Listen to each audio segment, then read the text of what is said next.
meu nome é Loreta, eu sou ginecologista e obstetra.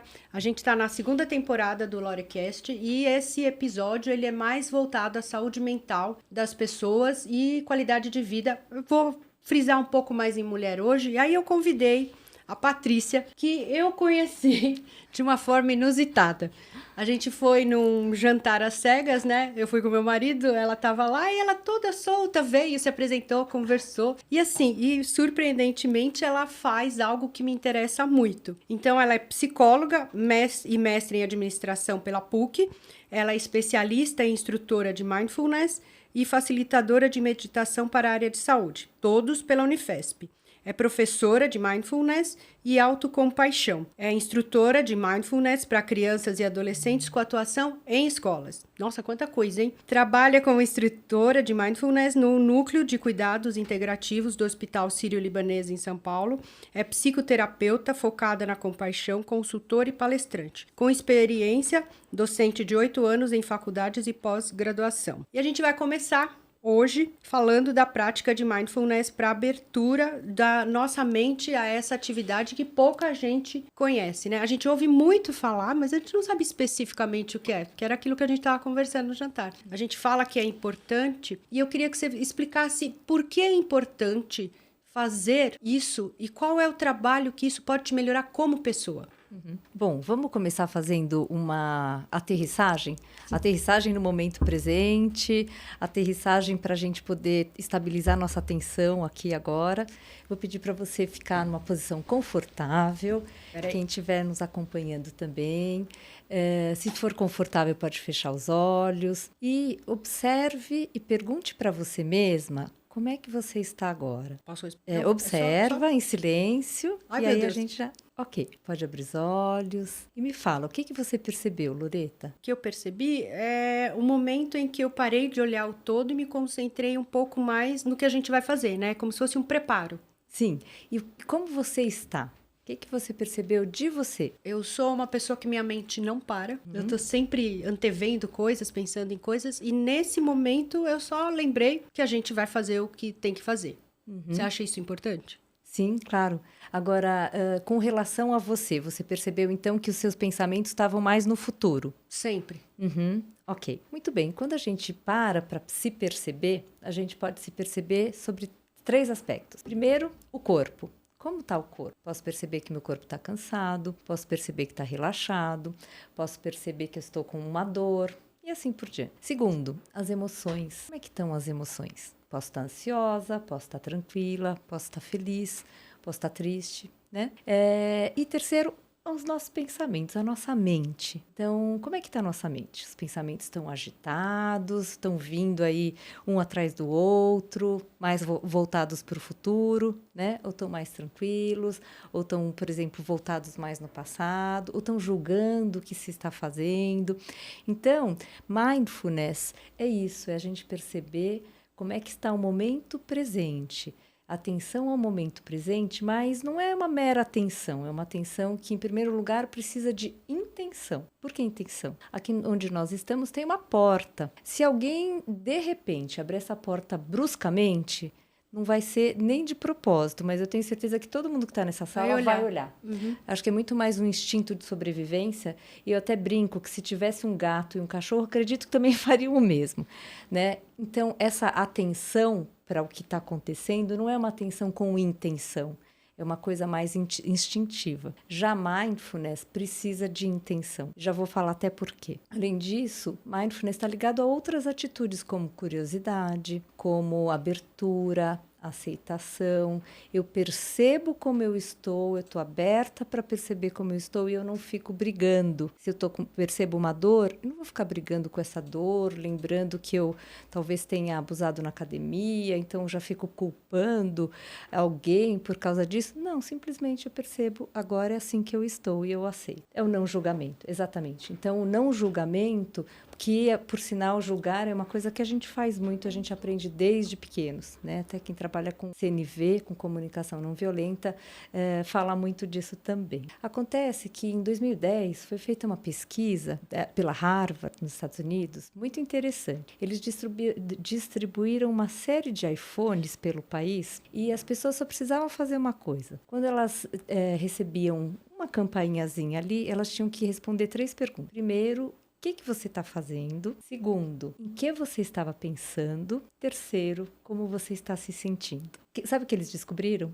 Que em 47% do tempo as pessoas estavam fazendo alguma coisa e pensando em outras. Então, a pessoa estava fazendo uma coisa, a mente estava no passado ou a mente estava no futuro, ou seja, quase a metade do tempo a pessoa não estava plenamente vivendo aquele momento. E aí também uma coisa muito interessante que perceberam, que em geral as pessoas estavam pensando em problemas, em coisas que não eram legais, né? Quando a gente está no automático, no piloto automático, muitas vezes a nossa mente também está no automático e a gente está naquela repetição de pensamentos que a gente chama de ruminações. Até eu brinco, o camelo rumina o matinho. Come o matinho, matinho volta, aí mastiga o matinho, engole, assim por diante. A gente rumina o pensamento. Outro dia eu li uma estatística que dizia que quase 90% dos nossos pensamentos de hoje são iguais aos de ontem. A menos, claro, que haja um evento importante. E iguais aos de anteontem e assim por diante. A gente vai ruminando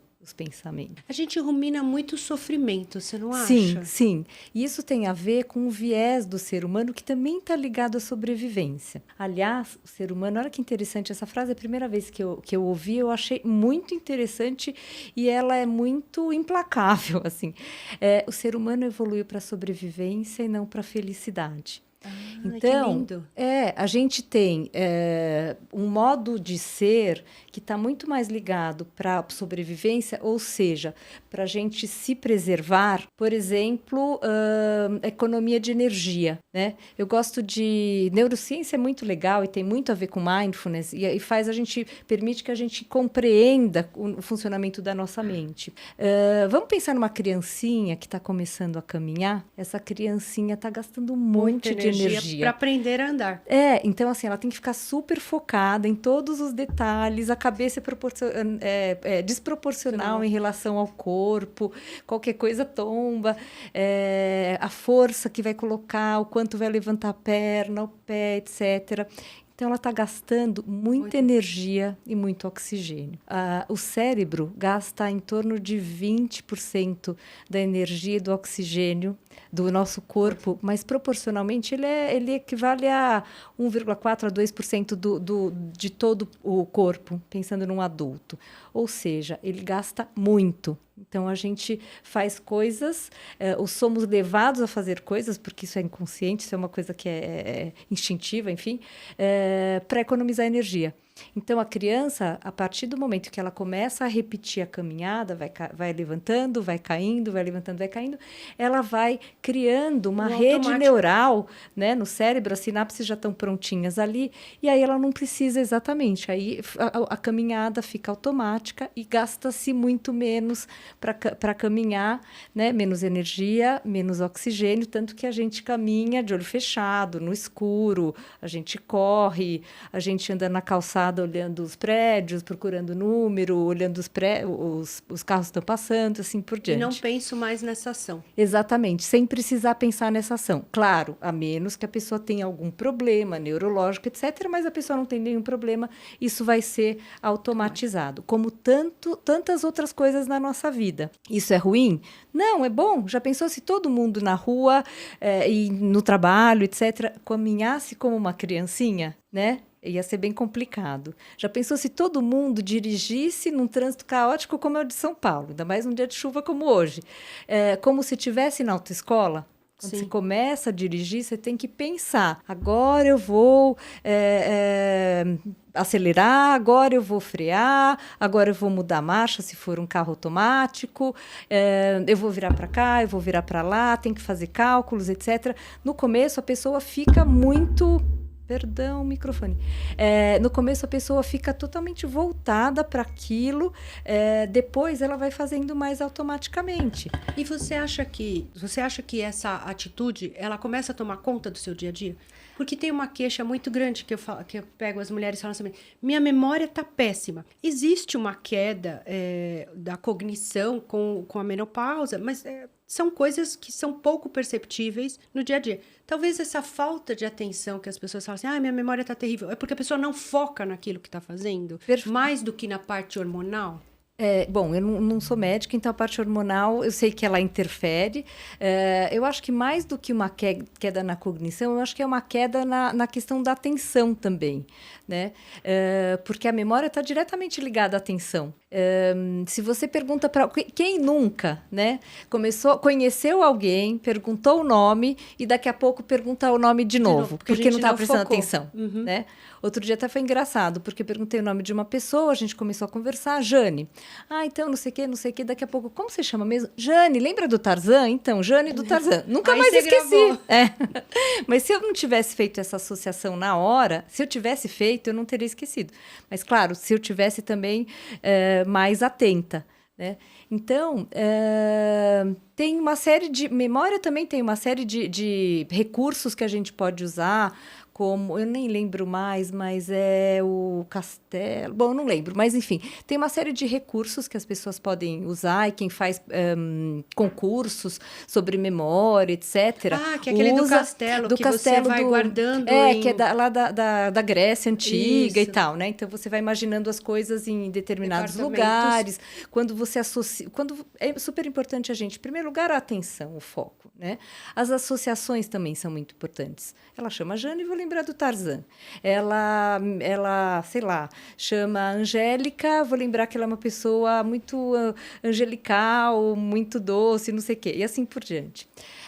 Quando você coloca também, associa com coisas engraçadas, com coisas absurdas, isso também nos ajuda a lembrar. Mas voltando ao mindfulness, né? Então, se por um lado é importante e nos torna funcionais, nós...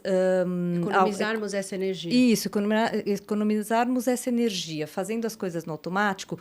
Por outro, a gente está perdendo uma parte da vida, a gente está se batendo na parede, derrubando o suco de laranja durante o almoço, se queimando quando encosta na panela, etc. e tal. E a gente não está, muitas vezes, inclusive, ouvindo o outro, né? Às vezes, em vez de estar ouvindo outra pessoa com quem eu estou conversando, eu estou pensando o que será que ela vai me perguntar, porque o que será que eu vou responder, etc. e tal, e eu nem estou ouvindo o que ela realmente está falando, né? Então, mindfulness, o que é? Atenção ao momento presente, com essas atitudes, e um treino de atenção. A gente treina na prática, para que fora da prática a gente se lembre, a gente perceba que saiu, que se desviou e se lembre de voltar, né? Então, é um treino para isso, um treino por foco, é um treino... Então, eu diria que, assim, para essas mulheres, eu recomendo fazer práticas, né? Fazer mindfulness, por exemplo, porque pode ajudar. Agora, nesse momento, não me ocorre nenhuma pesquisa específica, depois até posso ver e te falar se existem. Não me lembro, existe um livro bem interessante que é A Ciência da Meditação, até caiu numa prova de um dos cursos que eu fiz. Esse livro não cita nenhuma pesquisa específica sobre isso. Ele é até do Daniel Goleman, aquele mesmo da inteligência emocional, que é praticante de mindfulness, e do Richard Davidson, que é um neurocientista bastante conceituado. Por exemplo, vou te falar no meu caso. Tudo que está relacionado ao meu trabalho, eu não esqueço nada.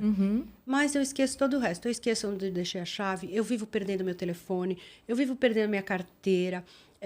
Às vezes, aniversário de amigos eu esqueço. Se eu tenho um compromisso, eu esqueço. As coisas do consultório, eu não esqueço. Às vezes, eu me perco no volume, mas eu não esqueço. Isso tem a ver também com essa capacidade ou o quanto eu me dedico? E isso tem um fator de correção? Eu posso corrigir isso? Posso corrigir na medida em que eu me lembre de estar mais presente, de prestar mais atenção nas outras coisas.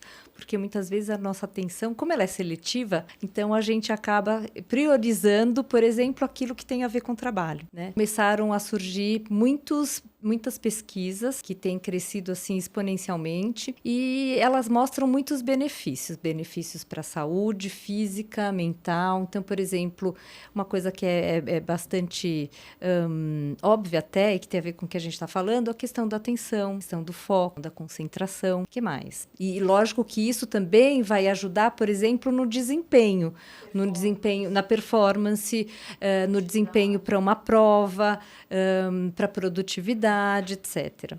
Para a criatividade? Para a criatividade, acredito que sim. Agora, eu não tenho certeza, não me lembro muito de uma pesquisa, mas a princípio sim, até porque se você está mais livre, enfim. Porque quando a gente pratica mindfulness, a gente está mais consciente dos nossos sentimentos, dos nossos pensamentos. No consultório, no dia a dia, isso é real. As pacientes vêm porque assim, eu tô cansada, não tenho memória. Aí eu falo para elas, que acontecem duas coisas. A gente envelheceu, então a nossa capacidade muda. A qualidade em muitas coisas melhora, mas a gente perde algumas coisas. Então você tem que ser mãe, amante, dona de casa, profissional, enfermeira, economista, né? Motorista. E tudo isso leva a um peso muito grande na sua vida. Então você perde muito tempo fazendo muitas coisas ao mesmo tempo e teoricamente, essas coisas têm que ser desenvolvidas no topo, né? Na melhor qualidade possível. De que forma esse tipo de prática pode ajudar uma mulher a ela se aceitar ou melhorar a performance? Qual é o objetivo numa mulher? Depois eu pergunto do... Bom, em termos de objetivo, eu acho que a gente tem uma vida mais plena e mais tranquila. Agora, as pesquisas mostram que essa coisa do multitarefa, né? Tá fazendo várias coisas ao mesmo tempo, na verdade o cérebro ele tá cada vez ele tá numa coisa, então ele tá numa coisa, daí ele desliga, daí ele vai para outra, ele liga, daí ele desliga, e é algo muito estressante. Então eu acho que isso também, a rotina da mulher também é algo que vai atrapalhar na concentração. O cansaço é algo que a gente sabe, né, da rotina dupla, etc, é algo que também interfere. A falta de sono, né? Estão me ocorrendo agora outras coisas que também interferem, por exemplo, na memória, voltando ao tema anterior.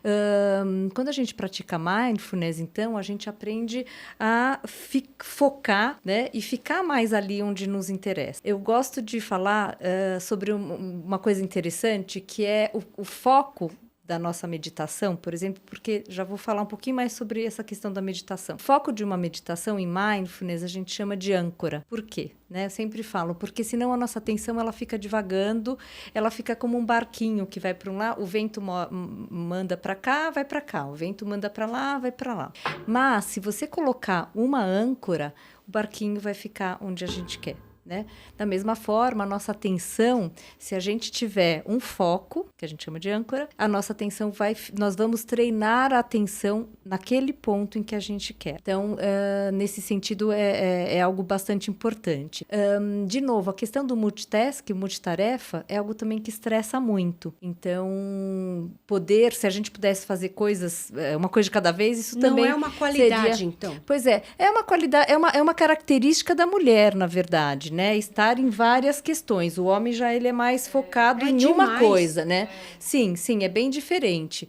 Além disso, a gente tem uma coisa que é a rede de saliência, né? Que é como se fossem anteninhas aqui para trás da cabeça, que antes você falou, coisas que têm a ver com o meu trabalho, estou mais interessada. Se alguém falar meu nome lá atrás, eu estou conversando com você, mas algo que vai me chamar atenção, né? Se alguém gritar mãe, né? Às vezes parece a voz do meu filho, eu já fico atenta. Isso acontece direto. Né? Agora, uma coisa interessante, essa questão de homens e mulheres. O gênero, quando a gente vai, por exemplo, num retiro, muito mais mulheres do que homens, né? Nos cursos também, geralmente, tem muito mais mulheres do que homens. Por quê? Então, as mulheres se cuidam mais, as mulheres... Valorizam? Acho que valorizam mais essa questão da saúde mental, acredito. Acredito também que, pelo menos na minha experiência como psicoterapeuta, haja mais mulheres também que façam psicoterapia. Sim. Então, a mulher está muito mais aberta para essas coisas do que o homem. Acho que até tem a ver com a questão da masculinidade tóxica, né? Dessa questão do homem se cobrar, ser duro, ser forte, não pode chorar,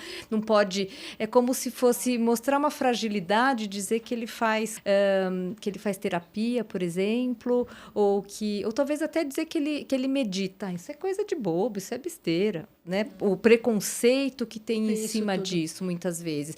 Já para a mulher, é uma coisa que é como se fosse mais permitida, é mais, que legal, você faz terapia, não sei o quê. Mas ainda, infelizmente, ainda existe, assim como com a terapia, ainda tem muito preconceito, tanto com psicoterapia, outras formas de terapia, as práticas integrativas, por exemplo, mindfulness é uma das práticas integrativas, como umas diversas formas de meditação, né? Tem gente que acha que meditação, por exemplo, é só para os budistas, né? Ou meditação tem a ver com, sei lá, com alguma questão religiosa que então eu não posso fazer. Existe ainda preconceito, né? Nesse sentido. Eu sou católica, as práticas de mindfulness vêm do budismo, mas elas são laicas, seculares, elas não estão relacionadas à questão da religião em si, mas muito mais da psicologia budista, que tem conhecimentos milenares e incríveis, que assim, só mais recentemente a neurociência com os exames de imagem... provar que funciona, exatamente, né? ou porque foi funciona. Foi palpável, né? Exatamente, Loreta. E, inclusive, o Richard Davidson, esse neurocientista que escreveu A Ciência da Meditação com o Daniel Goleman, ele foi... O Dalai Lama pediu para ele, há vários anos, para investigar a mente de monges enquanto estavam praticando meditação, mindfulness, né?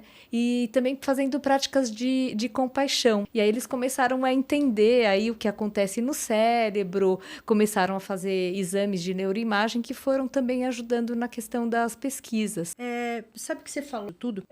Existe uma idade mínima para a gente começar a prática ou não? Eu preciso ter uma maturidade ou até criancinhas podem fazer? Porque eu lembrei que o Gustavo Maciel, ele estava dando aula pra gente e ele falou que foi no colégio da filha dele que chamaram as pessoas para falar desse tipo de prática e houve uma melhora muito importante tanto na função dos professores como no desenvolvimento dos alunos. Por isso que eu lembrei dessa pergunta. Que legal. Então, eu também tenho 4 formações para crianças e adolescentes.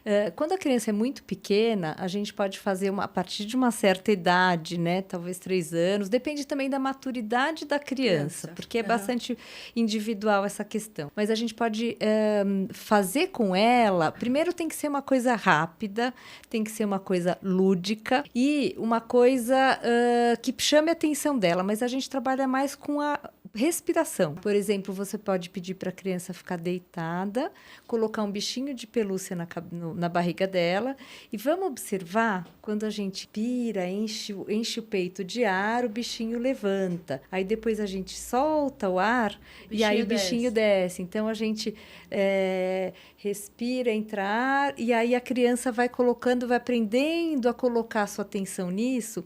Isso vai trazendo também uma paz, uma tranquilidade, né? Claro que crianças mais agitadas, às vezes demora mais, às vezes a gente pode fazer práticas com movimentos, que essas funcionam muito bem para quem é mais ansioso. Então tem práticas, por exemplo, vamos caminhar como se a gente fosse passarinhos. Agora vamos caminhar como se a gente estivesse pisando num lago de gelo e a gente tem que pisar bem devagarinho, porque senão a gente cai, escorrega. Exatamente, né? Então a gente pode fazer brincadeiras propondo para a criança inventar, criar também, usar a criatividade, mas que ela vai ter que usar a sua atenção ali, focar, né? para poder... E focar para poder fazer aquilo. Hoje mesmo eu estava fazendo uma prática com o pessoal lá do Sírio-Libanês, que é uma prática que eu adoro, que uma pessoa toca no dedo da outra e uma vai conduzindo a outra com o dedo. Você tem que estar muito focada para a coisa dar certo, né? E também perceber o quanto eu me deixo levar ou eu tendo a querer controlar o outro e assim por diante. Ai, você sabe que antes de fechar, eu queria que você falasse do dia que tem lá no Sírio, que é aberto para qualquer pessoa para praticar, para introduzir a técnica, né? Sim, obrigada de lembrar. Maravilhoso. Ai, que bom. Então, assim, a gente tem o Núcleo de Cuidados Integrativos lá no Sírio e todos os dias, de segunda a sexta, nós temos sempre práticas integrativas, de 12:30 a 1 e da 1 a 1:30. E cada dia da semana é uma prática. Sexta-feira é Mindfulness comigo. Segunda-feira a gente tem Tai Chi Chuan. Feira a gente tem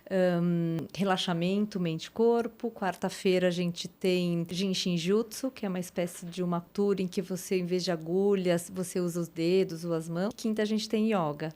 É de grátis. É gratuito, aberto à população, quem quiser pode ir. Não precisa se inscrever, é só chegar no hospital um pouquinho antes desses horários. E aí fala que vai fazer ali na Rua de Majafé, quase esquina com a Barata Ribeiro, bloco C, 4º andar. Você esquecer onde era a antiga capela e ao lado da horta.